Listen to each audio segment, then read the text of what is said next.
Kuroro Lucifer, the leader of the Janae Raiden, is the one who opens this list in 10th place. Among all the living, he is one of the most versatile nun users, with an ability that allows him to steal and use the abilities of others, as long as he meets certain conditions. This makes him unpredictable and extremely dangerous in combat. During his fight against Hisoka, Kuroro demonstrated an almost flawless strategy, using multiple abilities in sequence, as if he were playing chess, where each enemy piece already had a destined end. Just as he uses the nun of those he steals from, I already ask you to use your nun before he steals it too. So go ahead and subscribe to the channel, leave your like, activate the bell.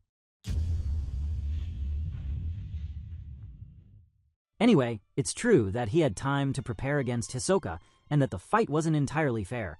But the fact is that executing the plan requires absolute mastery of one's own nun, self-control under pressure, and a strategist's mind worthy of the great names in the series. His limitation might be his dependence on specific conditions to use stolen abilities, but as long as he has the book in hand and time to plan, he is a maximum level threat. Kuroro's true strength lies in his unpredictability, and that keeps him at the top among the living. Moving on to 9th place, we find Hisoka Moro, the assassin magician whose true power lies in his obsession with testing his limits. His ability, Bungee Gum, combines elasticity and adhesion, but what makes it so effective is the way he uses it with absolute creativity. His fight against Krallo, even resulting in his death, revealed the extent of his killer instinct and his willingness to keep fighting beyond defeat. After resurrecting through his own ability, Hisoka decided to hunt the Raiden one by one, which requires not only courage, but a conviction in his own superiority. What Hisoka may lack in raw power compared to figures like Netero or Jing, he makes up for with tactical intelligence, reflexes, combat analysis, and an adaptation potential that makes him deadly even for opponents who are more powerful in absolute terms. He fights with lightness, theatricality, and psychopathy, and that keeps him dangerously relevant.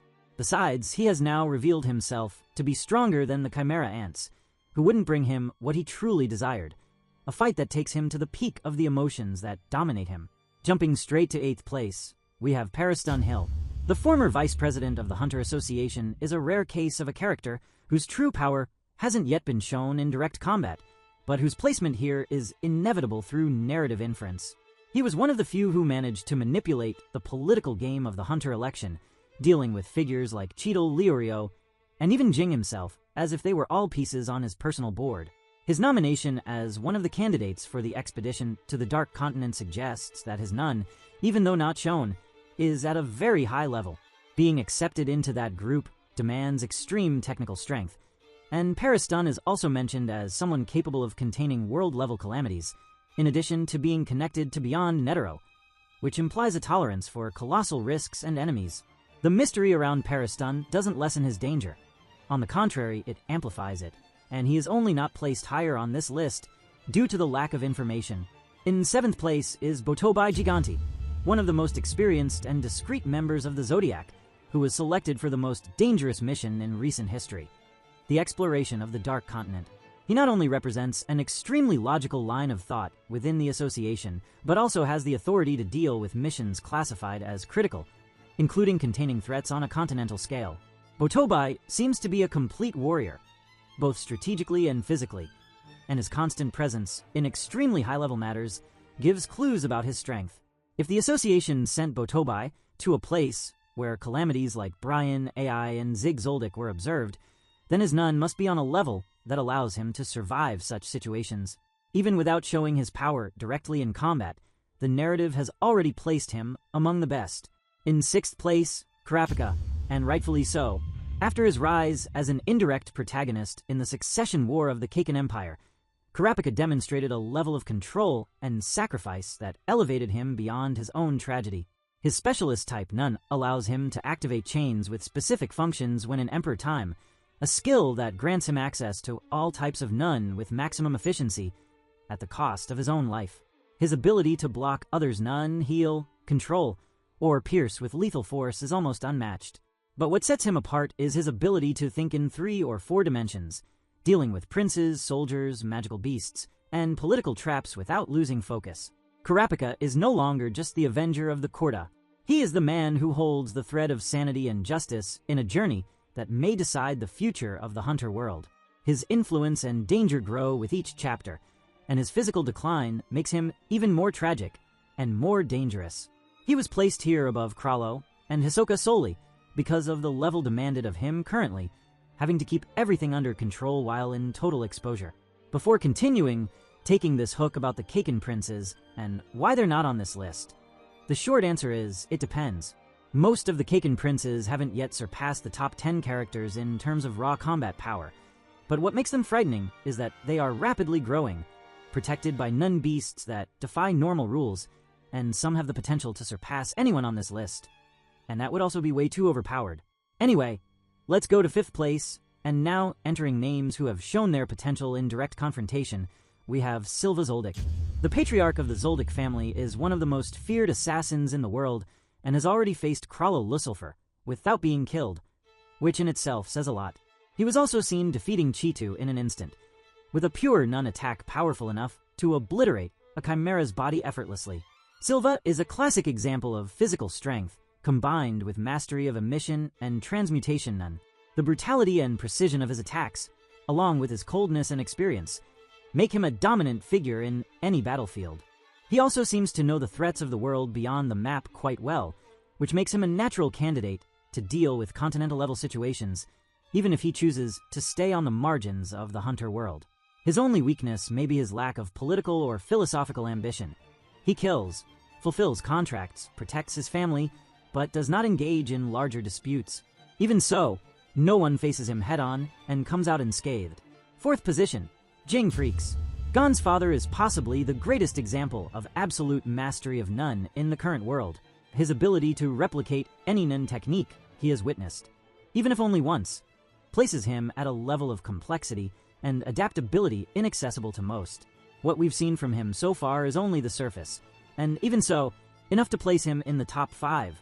He was able to deceive Peristan, to predict multi-layered political moves, and to infiltrate the Dark Continent expedition with full authority.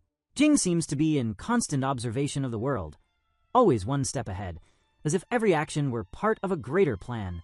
If he fought directly against Silva or Chrollo, for example, he might not win in brute strength, but it would be impossible to defeat him without falling into a premeditated trap. He represents the peak of versatility and human potential. Netero considered him one of the 5 best living nin users, and that was before we even knew everything he could do. We now arrive at 3rd place.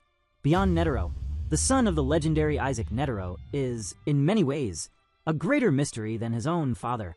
We know he has access to the Dark Continent, has survived contact with the world's greatest calamities, leads a high-risk expedition with total control of the situation, and is respected even by Jing and Peristan. He possesses knowledge of the darkest secrets of the Hunter world, including the Chimera Ants, the Calamities, and the secrets of the V5. Even though his nun has not yet been shown in direct combat, it would be unsustainable to believe that someone of his level, hunted by the entire world government, wouldn't be a monster in both physical and spiritual capacity. He is the symbol of transgression in Hunter x Hunter, someone who disobeys natural and human laws and survives. He likely masters advanced techniques of manipulation, emission, and some form of territorial expansion ability, but this is an educated guess based on his ancestry and narrative role. In 2nd place, Isaac Netero. Although dead, if we considered only the living, Netero would still be the technical peak reference until his death. But since he is no longer alive, the spot goes to one of the most dangerous figures in the manga's current history, Maha Zoldyck, the elder of the family, mentioned as having faced Netero in the past and survived. That alone places Maha at a level absolutely above any other known Zoldyck. He is one of the few humans that Netero himself respected, and it is no exaggeration to say he might have been the only one capable of matching him in terms of speed, technique, and brute force. Maha likely masters a type of enhancement nun with specializations in close combat, and his advanced age doesn't seem to be an issue. After all, in the Hunter universe, longevity usually means constant perfection of nun. The fact that he is nearly a secret within his own family suggests that his existence is more of a weapon than an active member. So we arrive at 1st place, and yes, it belongs to him. The unknown, the legendary Don Freaks. Although he's nearly an urban legend within the manga itself, his existence is real, confirmed, and more than that, ongoing. Don is the author of the journals that describe the other side of the world, far beyond the Dark Continent, and his current whereabouts are precisely there, in the most dangerous place ever mentioned in Hunter x Hunter. No other character, living or dead, has demonstrated such endurance, knowledge, and longevity. Don Freaks wrote entire volumes describing lands that no living being, except for 5 people, dared even approach. And he not only survived, he has lived there for decades. His understanding of none must surpass everything we know. Don is not just a warrior. He is a sage, an explorer who defied all the laws of the Hunter world and made the unknown his home. His lack of interest in the normal world is the only reason we don't see him interacting with major events. But that doesn't diminish his position. If he decided to return, it's unlikely that anyone alive could stop him. The world of none may have rules, but Don Freaks has probably already written new laws,